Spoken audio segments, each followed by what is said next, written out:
Movie की story completely हटकर थी। द आइडिया दैट आप बार बार मर जाते हो और बार बार जिंदा हो जाते हो और जिस दर्दनाक तरीके से आप मरते हो और मरने के बाद में आपको वो चीज याद होती है, ये सुनकर ही चिल्स आते हैं। और इसमें एक ट्विस्ट भी है कि आप अनलिमिटेड टाइम जिंदा भी हो सकते हो। All these facts made the movie chilling, yet कहीं ना कहीं एंडिंग डिसअपॉइंट करती है। क्यों डिसअपॉइंट करती है और कैसे आप 14 दिन का नेटफ्लिक्स का गिव अवे पा सकते हैं एब्सोल्युटली फ्री, उसके लिए वीडियो अंत तक जरूर देखें। विनर हमारे अगले वीडियो में अनाउंस किया जाएगा। मूवी की स्टोरी फोकस करती है क्लोवर और उनके दोस्तों पर, जो कि क्लोवर की बहन को ढूंढने के चक्कर में जाते हैं एक ऐसी जगह जहां के कैबिन में घुसते से ही ये लोग एक के बाद एक दर्दनाक तरीके से मारे जाते हैं और अगले ही पल वापस जिंदा भी हो जाते हैं। ये क्यों मर रहे हैं, क्यों वापस जिंदा हो रहे हैं और क्या ये सब ऐसे ही चलता रहेगा या इसकी कोई लिमिट है? और कौन है ये अजीबो गरीब दिखने वाले लोग जो इन्हें मारे जा रहे हैं और क्यों, और इस जगह ऐसा क्यों हो रहा है? कुछ इसी स्टोरी को बड़े ही interesting beginning but disappointing ending से एक्सप्लोर करती है मूवी, जिसका नाम है अंटिल डॉन।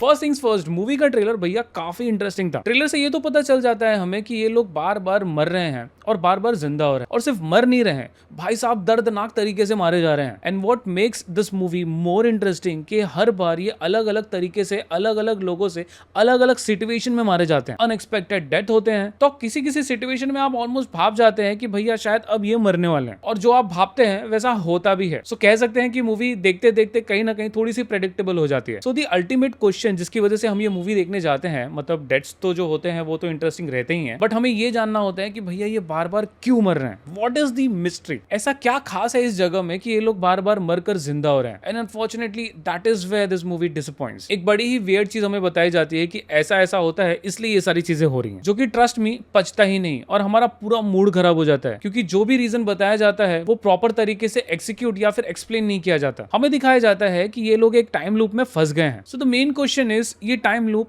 बना कब और कैसे बना, ये नहीं बताया जाता। हावर ग्लास का इससे क्या लेना देना है? हावर ग्लास ही क्यों? मूवी में ये बताया गया है कि एक के बाद एक ये सारे लोग विंडिगो बनते जा रहे हैं, और जब फुल्ली विंडिगो बन जाते हैं वो इसी ट्रैप में फंसे रह जाते हैं हमेशा के लिए। सो हाउ एग्जैक्टली ये लोग जो ट्रैप हो चुके हैं वो यहाँ पर ट्रैप्ड है, इसी चीज का तो आंसर हमें जानना था, जो कि मूवी नहीं बताती। अब विंडिगोस की बात करें तो विंडिगोस को नॉर्मली कहा जाता है कि इंसान जैसे दिखते हैं और दूसरे इंसान को खाते हैं, इनसे स्मेल आती है गंदी सी। बहुत जगह ये भी कहा गया है कि जब इंसान दूसरे इंसान को खाते हैं, यानी कि एक तरीके से जब वो कैनिबलिज्म करते हैं, तो कहीं ना कहीं इंसानों को खाते खाते ये विंडिगो बन जाते हैं। अगर आपने सुपरनैचुरल सीरीज देखी है तो उसमें विंडिगो के साथ साथ बहुत सारे सुपरनैचुरल चीजों को कवर किया गया है। तो अगर आपने सुपरनैचुरल सीरीज नहीं देखी है तो जरूर देखिए, मस्ट वॉच है। ये मूवी 1 घंटा 45 मिनट की है और स्टार्टिंग का 1 घंटा इसका बहुत अच्छा है। उसके बाद आप लिटरली मूवी से इंटरेस्ट खो देते हैं, क्योंकि सारी चीजें खुलकर सामने आ जाती हैं। और क्योंकि अब ये लोग मर नहीं रहे हैं, तो जो एक फैक्टर यानी कि इनके ब्रूटल डेथ्स जो हमें मूवी में इनसे हुक्ड करके रखते हैं, वो भी अब नहीं होता। इस मूवी को डायरेक्ट किया है डेविड एफ सैंडबर्ग ने, जिन्होंने आज तक एक से एक अच्छी और डिसेंट हॉरर मूवीज बनाई हैं, जैसे एनाबेल क्रिएशन और लाइट्स आउट, जो कि दोनों ही मस्ट वॉच मूवीज है। नहीं देखा है तो जरूर देखिए। But again I think so कि हर बार एक अच्छा डायरेक्टर ही मूवी को नहीं बचा सकता, कहीं ना कहीं उसकी स्क्रिप्ट भी अच्छी होनी चाहिए। और ये मूवी बेस्ड है एक वीडियो गेम पर, जो कि 2015 में आई थी इसी नाम से। और काफी सारे इसके ऑडियंस, यानी कि इस गेम को जिसने खेला है, मैंने तो नहीं खेला तो मुझे नहीं पता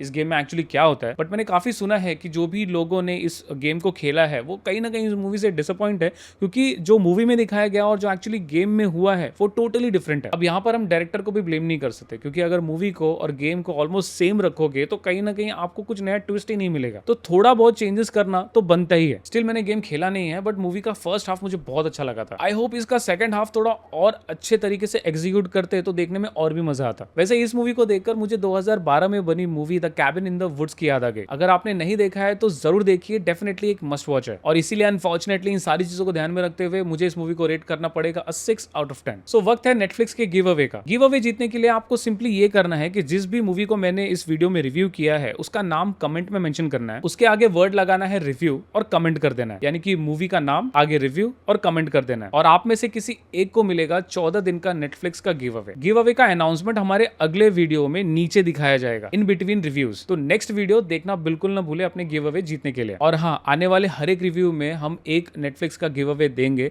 तो हर एक रिव्यू देखना बिल्कुल ना भूलें। अंत तक वीडियो देखने के लिए धन्यवाद। Stay safe.